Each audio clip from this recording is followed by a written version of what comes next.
আমি সদা প্রভুপাদপদম প্রণমামি সদা প্রভুপাদপদম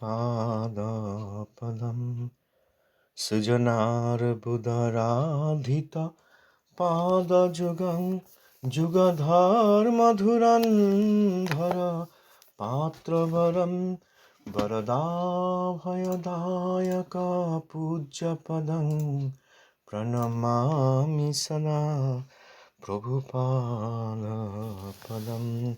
प्रणमामि सदा प्रभुपादपदं प्रणमामि सदा प्रभुपादपदं प्रणमामि सदा प्रभुपादपदं प्रणमामि सदा प्रभु पादपदम।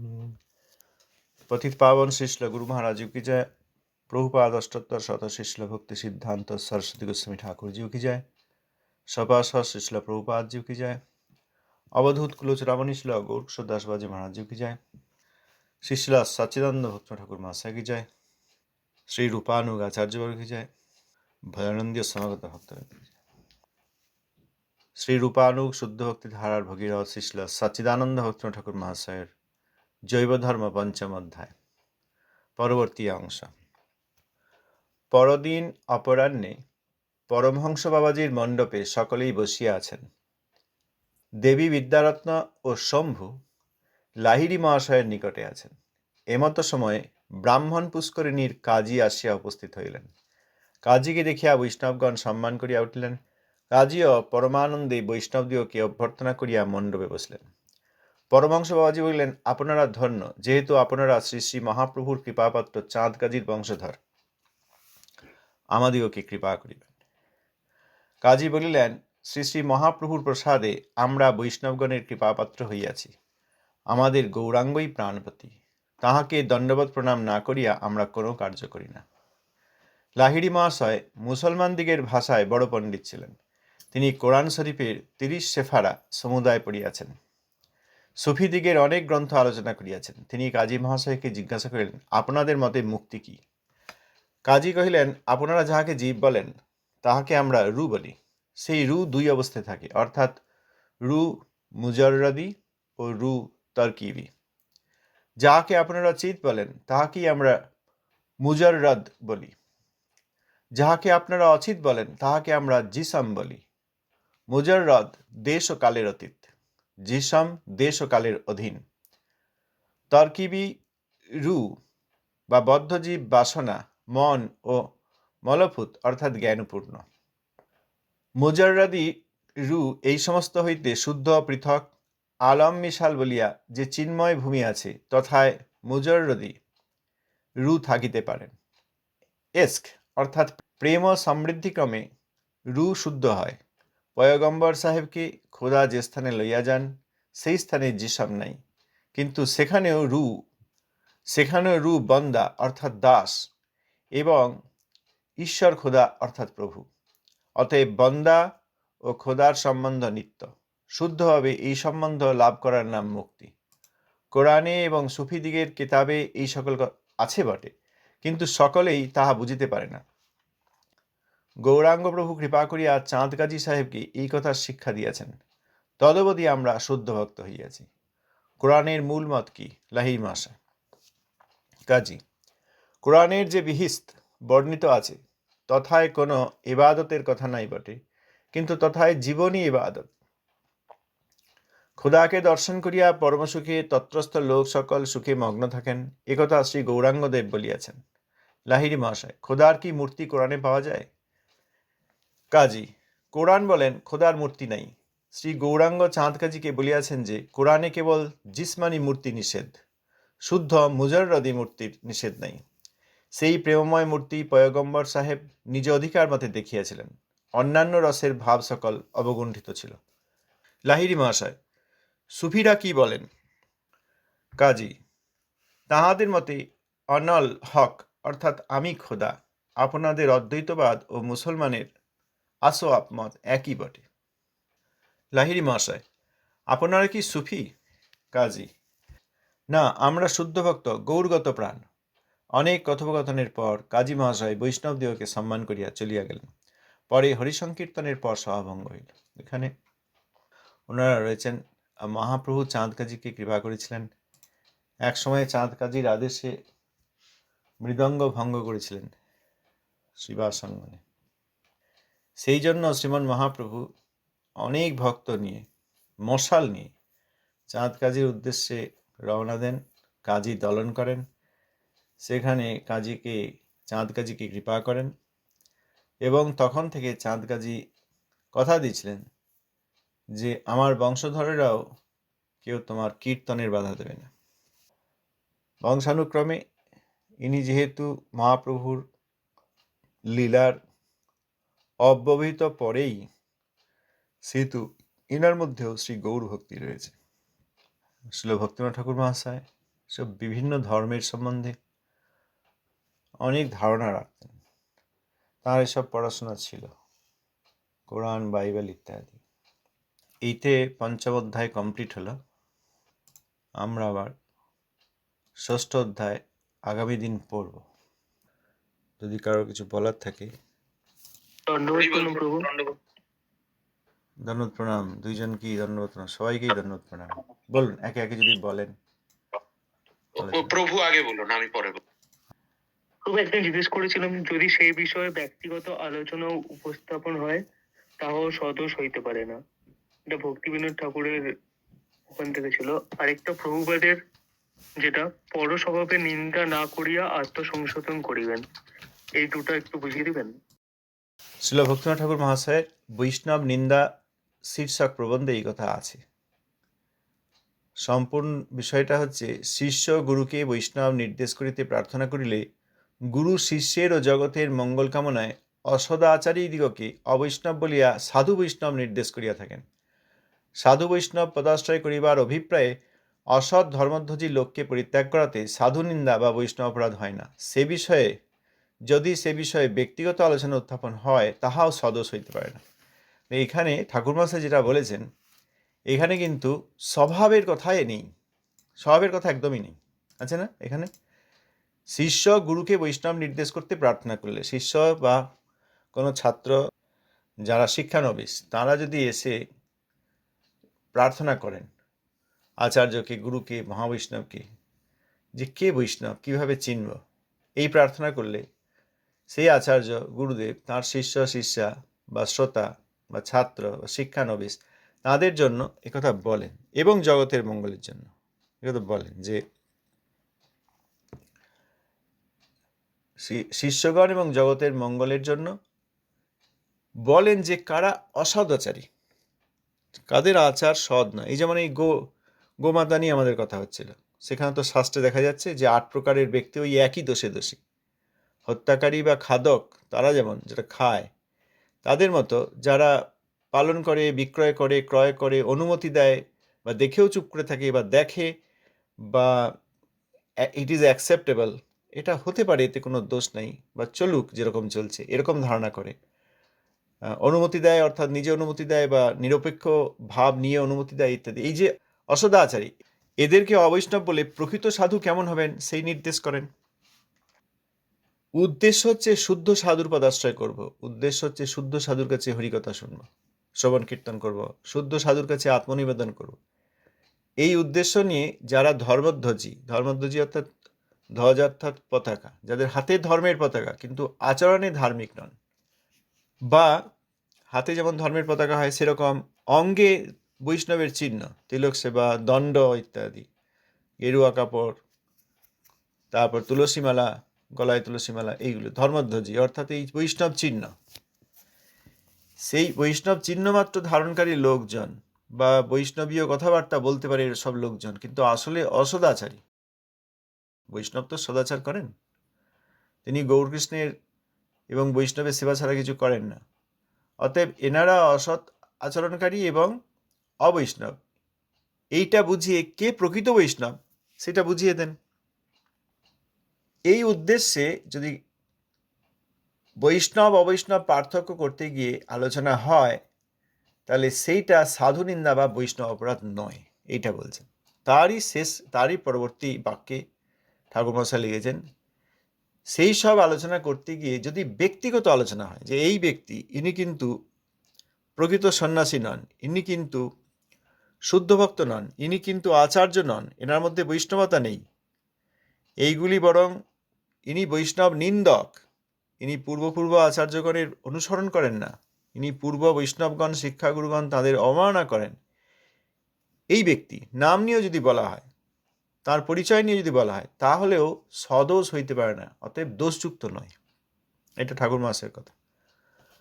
অতএব এখানে পরের স্বভাবের নিন্দা, সাধারণ স্বভাবের নিন্দা করা হয়নি, এখানে বৈষ্ণব বিদ্বেষ, বৈষ্ণব বিরোধ, বৈষ্ণব ধর্মের বিপরীত, ভগবানের সেবার বিরোধ, গোমাতা বৈষ্ণবী সেবা করতে এসছেন, তাকে সরিয়ে দেওয়া, তাকে এমনভাবে সরিয়ে দেওয়া যে তাঁর জীবন পর্যন্ত রক্ষা করার কোনো চেষ্টা নেই, বরং অনেক জায়গায় জেনে শুনেই তাঁর জীবনহানি হবে শীঘ্রই, এরকম জেনেও তারা বিক্রি করে দেন। এইগুলো তো তাঁর বৈষ্ণব ধর্ম, ভগবৎ সেবা, বৈষ্ণবী, সেবার উপকরণ, সেবার প্রাণী, এনাদের প্রতি অবমাননা, এনাদের প্রতি যে দুর্ব্যবহার, অপব্যবহার, সেবা বিরোধ, সেগুলি নিয়ে আলোচনা হচ্ছে। এতে যদি লোকের নাম পরিচয় বলা হয় যে এই ব্যক্তি এই সময় করেছেন, তাতে একটা কি সুবিধা হবে? ওখানে যেন গোদান করবেন না। ওই গোদান করলেন, সেই গোমাতা 2-4 দিন সেবা করে, 2-4 সপ্তাহ সেবা করে, বা 1-2 বাছুর দিয়ে তারপরে তাদের দুর্গতি করা হয়। লোককে বলা হচ্ছে যে এই স্থানে এই ব্যক্তি, এই পরিচয়, এই ঠিকানা, এখানে গোদান করতে যাবেন না। মনে হচ্ছে শুদ্ধ ভক্তির প্রচার কেন্দ্র, কিন্তু এখন আর সেসব নাই। বরং যারা রয়েছেন তাদের সেবা সম্বন্ধে কোনো ধারণা নেই, তারা মহা অপরাধী। শাস্ত্র অনুসারে যারা এই উদ্দেশ্যে বিক্রয় করেন, তারা ওই হত্যাকারী আর ওই মাংস খাদকের সমান একই দোষের দোষী। এই কথা বললে তো কোনো দোষ নেই। এই জন্য ঠাকুরমশাই বলছেন এতে সদোষ হইতে পারে না। প্রভুজি, এরপরে আপনি প্রভুপাদের কথা বলছিলেন যে পরস্বভাবের নিন্দা না করিয়া আত্মসংশোধন করিবেন। এখানে প্রভুপাদ কি বলেছেন? পরস্বভাবের নিন্দা না করিয়া। তাহলে পরস্বভাব কি? ধরুন এই লোকটা কেবল ঘুমায়, এই লোকটা প্রচণ্ড মিথ্যা কথা বলে, এগুলো তার স্বভাব, মিথ্যা কথা বলার স্বভাব। ও না জেনেও, না বুঝেও, না চেয়েও, উদ্দেশ্য না থাকলে ও মিথ্যা ছাড়া থাকতে পারে না, সবসময় মিথ্যা কথা বলে। এ প্রচুর খায়, কিংবা এর চরিত্র খারাপ। তাহলে এইগুলি বলে কী লাভ? কার চরিত্র খারাপ, কে প্রচুর খায়, কে প্রচণ্ড ঘুমায়, কে মিথ্যুক, এইগুলি বলে কী হবে? তার মিথ্যা কথা বলা, তার স্বভাব খারাপ, সেগুলি আলোচনা করে কী হবে? এইটি না করে আত্মসংশোধন করবেন। এখানে প্রভুপাদ যে কথা বলছেন যে পরস্বভাবের নিন্দা না করিয়া আত্মসংশোধন করিবেন, তাহলে এখানে নিন্দাগুলি না করে যদি দেখা যায় এরকম যে এই লোকটা মিথ্যা কথা বলা ছাড়া থাকতে পারে না, আচ্ছা আমি আমার মধ্যে দেখি, আমার মধ্যেও কি এই দোষ আছে? হয়তো এতটা বলি না, কোনো ক্ষেত্রে কি মিথ্যা কথা বলি? তাহলে মিথ্যা কথা বলা বন্ধ করতে হবে আমাকে। উনি মিথ্যুক বলে ওনার দিকে আঙুল তুলে কোনো লাভ নেই। বোঝা যাচ্ছে কেউ এরকম মিথ্যাবাদী থাকেন, ওনাকে নিয়ে টানাটানি করে লাভ নেই। দোষটা কি? স্বভাবের দোষ, মিথ্যুক। মিথ্যা কথা বলাটা ভালো জিনিস নয়। অতএব আমি যেন দেখতে হবে আমি কোথায় কোথায় আমার মিথ্যা বলার প্রবণতা রয়েছে, সেগুলি আমার সংশোধন করা দরকার। উনি প্রচুর খান এবং খেয়ে খুব ঘুমান, কেবল ঘুমান, কোনো হরিভজন নেই, হরিনাম নেই, শ্রবণ কীর্তন নেই, কেবল খান আর ঘুমান। তা ওনাকে নিয়ে টানাটানি করে আমি কী করবো? তিনি তার স্বভাব, তার কর্মফল, তার স্বভাব, তার শরীর, তার মন নিয়ে রয়েছেন। এখন আমাকে দেখতে হবে আমিও কি মাঝে মাঝে অধিক ভোজন করি, উদরবেগ আছে, তাহলে আমারও ওই উপস্থ বেগ আদি আসবে, আমারও হরিভজন হবে না। আমি যেন এটা না করি। এটা হচ্ছে পরস্বভাবের নিন্দা না করিয়া আত্মসংশোধন করিবেন। তাহলে পরস্বভাবের নিন্দা না করিয়া আত্মসংশোধন করিবেন, তার মানে কিন্তু এমন নয় যে চোখ বন্ধ করে থাকো। যদি দেখা যায় যে এই দোষগুলি মানুষের মধ্যে থাকতে পারে, আমার মধ্যে ওই মনুষ্যত্ব ভাব রয়েছে, আমার মধ্যেও মানুষ ভাব রয়েছে, আমিও বদ্ধ জীব, এই যে দোষগুলি দেখা যাচ্ছে জগতে, সেইগুলি কি আমার মধ্যেও রয়েছে? উনি বেশি খান, উনি বেশি ঘুমান, উনি মিথ্যা বলেন, ওনার চরিত্র খারাপ, আমার মধ্যেও কি রয়েছে? আমার মধ্যেও কি মনে মনে দুশ্চরিত্রের ভাব রয়েছে? এইগুলি ভেবে নিজেকে সংশোধন করা দরকার। এটা প্রভুপাদ বলেছেন।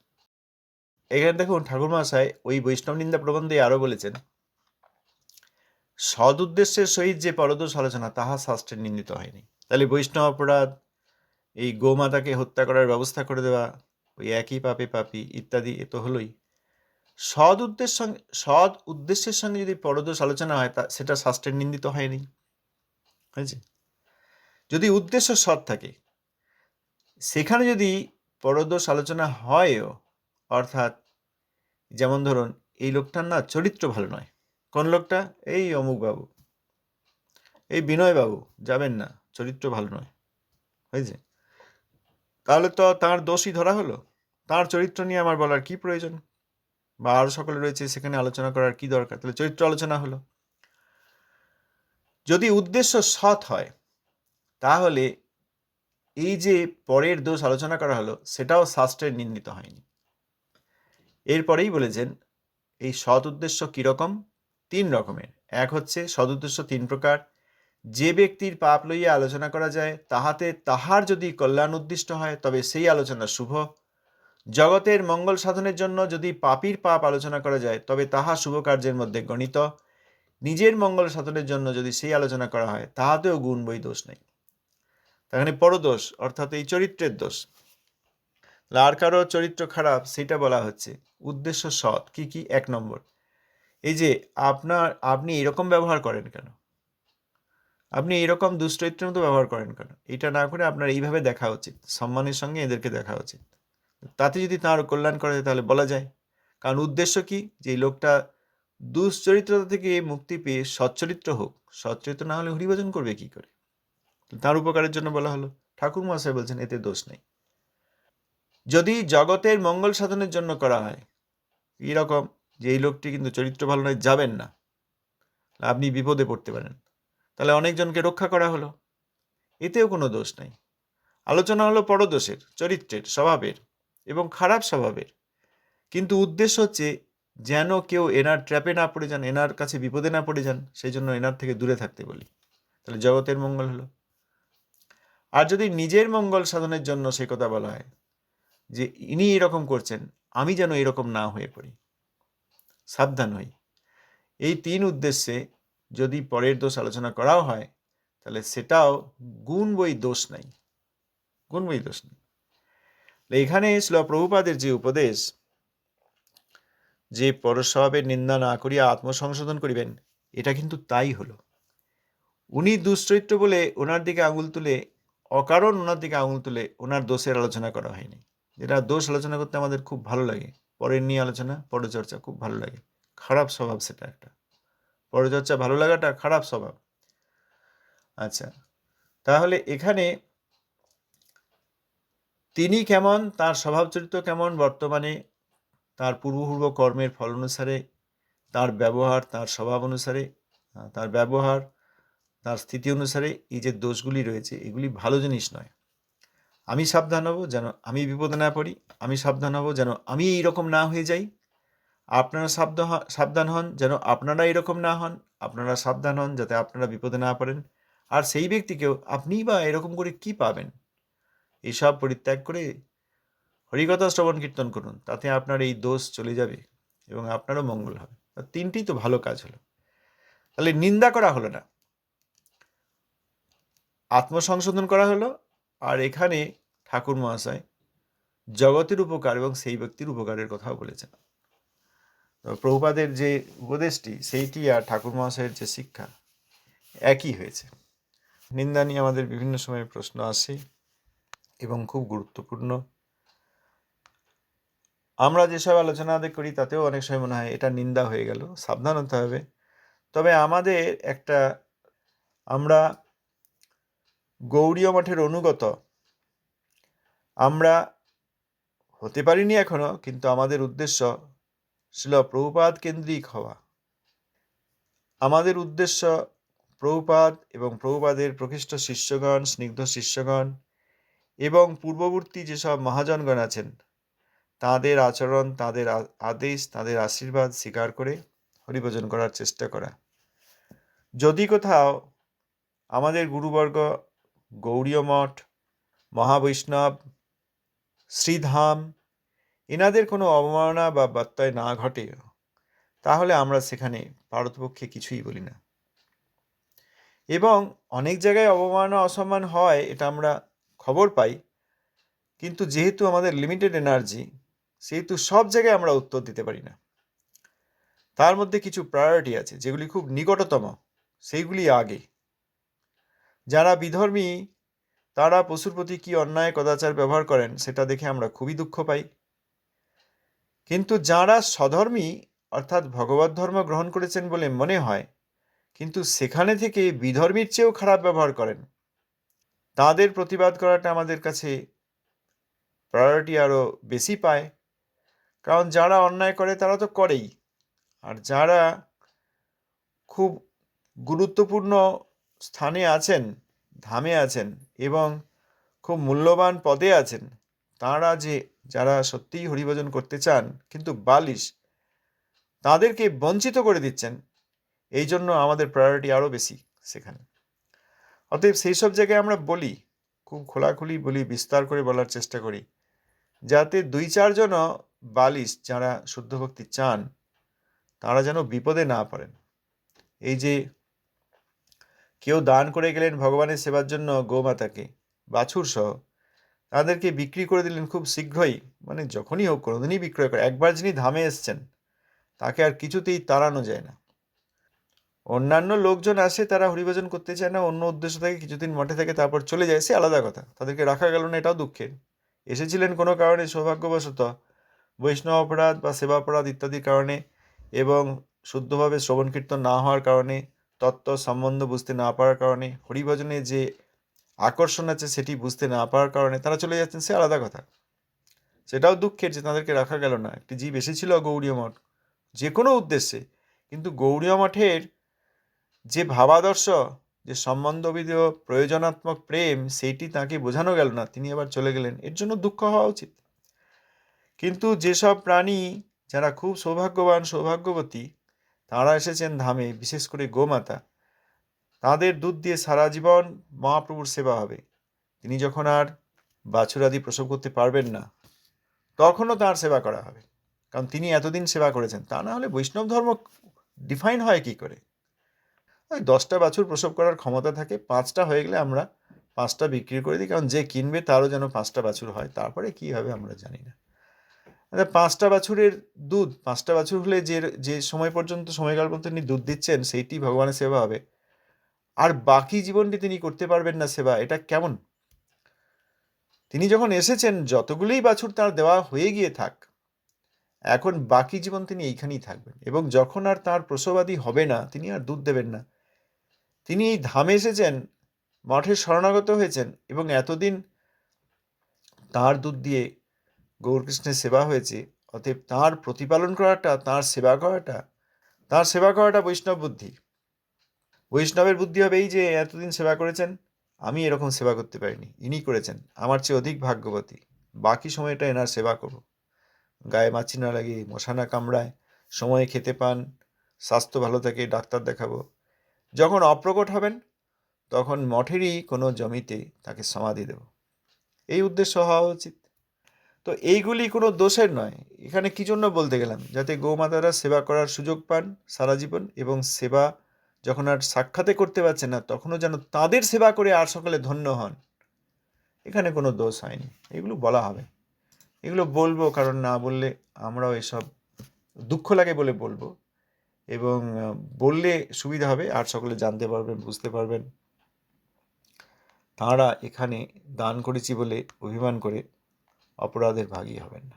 আচ্ছা, হলো পরদোষ আলোচনার নিন্দা, আত্মসংশোধন, এই বিষয় একই। ঠাকুরমশাই যা বলেছেন, প্রভুপাদ যা বলেছেন, সব একই। বলুন ভাই, হয়েছে ঠিক মতো? বোঝা গেছে?